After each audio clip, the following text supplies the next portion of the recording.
नमस्कार दोस्तों, आप सभी का स्वागत है मोटिवेशनल मिरेकल चैनल में।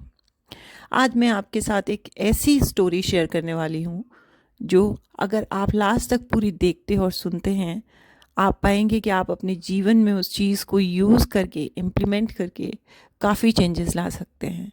तो चलिए शुरू करते हैं। एक गांव में एक जंगल था। जंगल में एक मंदिर का निर्माण के लिए बहुत सारे कारीगरों को बुलाया गया था, क्योंकि वहाँ पर एक भव्य मंदिर के निर्माण की बात थी। कारीगर पूरा दिन काम करते और उसके बाद गांव में चले जाते। वहाँ आसपास कहीं खाने के लिए कुछ न होने के कारण उन्हें हर बार दोपहर में खाना खाने के लिए गांव में ही जाना पड़ता था। एक दिन जब सभी कारीगर गांव में खाना खाने के लिए गए हुए थे, तो जो वो मंदिर बन रहा था, वहाँ पे कुछ बंदर खेलने आ गए। बंदरों के समूह के मुखिया ने सभी बंदरों को ये हिदायत दी कि कोई भी वहाँ पर पड़े हुए लकड़ी के समूह के पास, लकड़ी के झुंड के पास नहीं जाएगा। लेकिन जैसा कि कहा जाता है कि समूह में अक्सर कोई एक ना एक व्यक्ति ऐसा होता है जो अपने आप को बहुत ही होशियार और चतुर समझता है। तो उसी में से एक बंदर ऐसा था जो बहुत ही नटखट था और जो अपने मुखिया का कहना कभी भी नहीं मानता था। उस दिन भी उसने वही किया।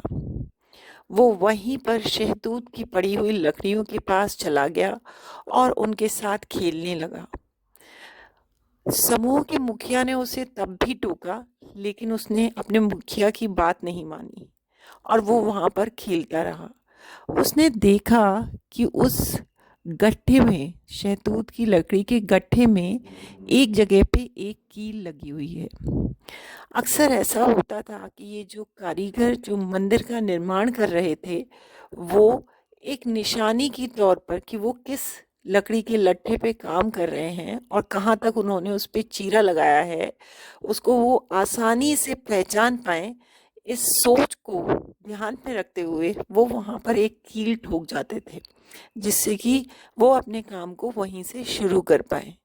बंदर को उस कील को देख के बहुत ज़्यादा अ, वो उस कील की तरफ आकर्षित हुआ और उसने उस कील को हिलाना शुरू किया।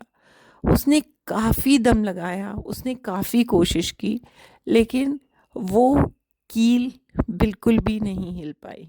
उसको ऐसा करते हुए देख देख के उसके समूह के मुखिया ने उसको फिर से टोका, लेकिन उसने उसकी बात को अनदेखा कर दिया। ये सब करते में उसने ध्यान नहीं दिया कि जो लकड़ी के ऊपर वो बैठा हुआ है, जिस लकड़ी के गट्ठे पे वो बैठा था, जिसमें पहले से ही चीरा लगा था, उसमें उसकी पूंछ जा चुकी थी और वो कील को उसी तरह से निकालने की कोशिश करने लगा जैसे कि वो पहले निकाल रहा था। कील अब थोड़ी थोड़ी हिलने लगी थी।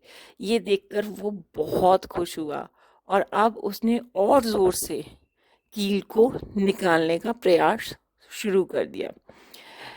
आखिरकार इतना प्रयत्न करने के बाद उसने देखा कि अब कील निकल गई है, लेकिन जैसे ही कील निकली, उसकी पूंछ उन दो पार्टों में, उस लकड़ी के दो पार्टों में जाके फंस गई।